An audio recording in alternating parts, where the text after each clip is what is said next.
Hello everyone, welcome to our channel Bharat view. तो दोस्तों, आज हम बात करेंगे टीसीएस रिलीजियस हरासमेंट केस पर, जो कि नासिक में हुआ है। ऐसे केसेस से कैसे बचा जा सकता है और इनके मेजर रीजंस क्या क्या हैं। दोस्तों, केस में 9 टीसीएस एम्प्लॉयज ने कंप्लेंट्स रजिस्टर करी है, जिसमें से 8 वुमेन एम्प्लॉयज हैं। एलिगेशंस एचआर और टीम लीड जैसे सीनियर करियर लेवल्स पे है, जो ऑलरेडी काफ़ी एक्सपीरियंस लेवल्स होते हैं। तो इन लेवल्स पे काम करने वाले मुस्लिम एम्प्लॉयज के अगेंस्ट एलिगेशंस है।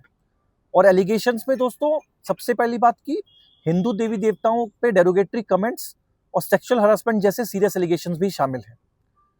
और डाउट की गुंजाइश बहुत ज़्यादा इसलिए नहीं बचती है क्योंकि पुलिस ने खुद प्लॉट बिछा के पर्दाफाश किया। अब ये समझने की कोशिश करते हैं कि ऐसे केस सामने आ कैसे रहे हैं।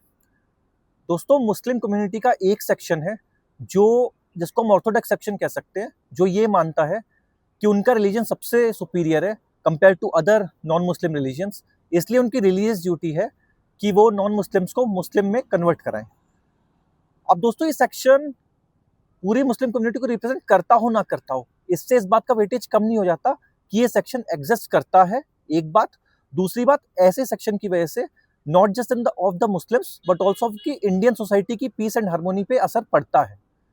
और दोस्तों, ऐसा केसेस होने का सबसे बड़ा रीजन है एज अ सोसाइटी हमारा पर्टिकुलर डेविल को रिकॉग्नाइज ना करना या इग्नोर करते रहना, और दूसरा गवर्नमेंट का नॉन एक्शन मोड। होता क्या है कि हम एज अ सोसाइटी इस पर्टिकुलर एरिया को, जिसमें कि मुस्लिम कट्टरपंथ का ये सेक्शन एग्जिस्ट करता है, हम इसी को मानने को रेडी नहीं होते। हम कहीं ना कहीं इस पे ये पॉइंट्स लाके इसको डिस्ट्रॉय करने की कोशिश करते हैं कि हर मुस्लिम बुरा नहीं होता, या पूरी कम्युनिटी को बदनाम क्यों करना। बात यहाँ पूरी कम्युनिटी को बदनाम करने की है ही नहीं। यहाँ बात है एक पर्टिकुलर सेक्शन अगर एग्जिस्ट करता है जिससे हमारी सोसाइटी की पीस एंड हार्मनी इम्पैक्ट होती है, उसको रिकॉग्नाइज करने की, और रिकॉग्नाइज करने के साथ साथ उस पर आगे कंस्ट्रक्टिवली एक्शंस लेने की। सोशल साइंस में इश्यूज जैसे कि चाइल्ड मैरिज, विडो रीमैरिज, सती प्रथा, कास्ट डिस्क्रिमिनेशन, इनको ऑलरेडी पढ़ाया जाता है।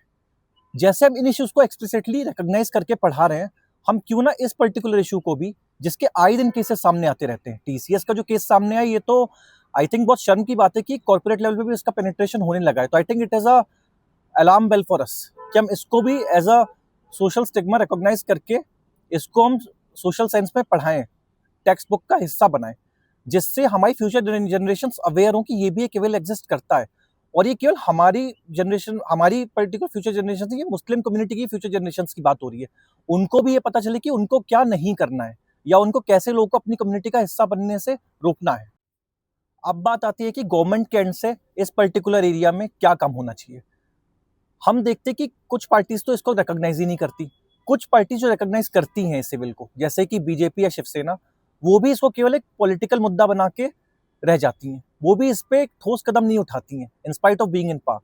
जबकि करना क्या चाहिए कि इसको केवल पॉलिटिकल मुद्दा या प्रोपेगेंडा नहीं, इसको उसके बियॉन्ड जाके इस पे काम होना चाहिए। क्योंकि होता क्या है, अभी जो सिचुएशन है, विक्टिम जब पुलिस स्टेशन जाता है कंप्लेंट रजिस्टर करने, तो पुलिस पर इस बात पे कंफ्यूज रहता है कि वो किस धारा के अंदर केस रजिस्टर करे, क्योंकि कोई एक्सप्लिसिट लॉ इस पे है ही नहीं। और जब एक्सप्लिसिट लॉ नहीं है तो सजा का प्रावधान भी नहीं है। अब जब कंप्लेंट रजिस्टर करने पे ये कंफ्यूजन एक पुलिसमैन के अंदर आता है, तो आप जस्टिस का तो हाल सोच ही लीजिए कि क्या होगा।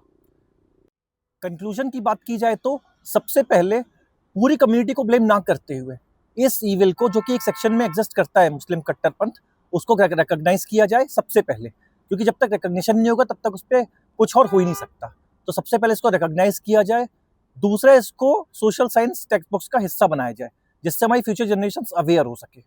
तीसरा, पॉलिटिकल मुद्दा या प्रोपेगेंडा के बियॉन्ड जाके इस पे लॉ बनाया जाए जिस पे सजा का भी प्रावधान हो, जिससे विक्टिम जब पुलिस स्टेशन पहुंचे कंप्लेंट करने, तब इस पे ठोस कदम उठाया जा सके और जल्द से जल्द न्याय मिल सके। यही हमारा एंड गोल होना चाहिए। धन्यवाद दोस्तों। ऐसी ही और इन्फॉर्मेटिव वीडियोस के लिए जुड़िए हमारे चैनल भारत सिंह से। We are available on YouTube and Instagram. Thank you.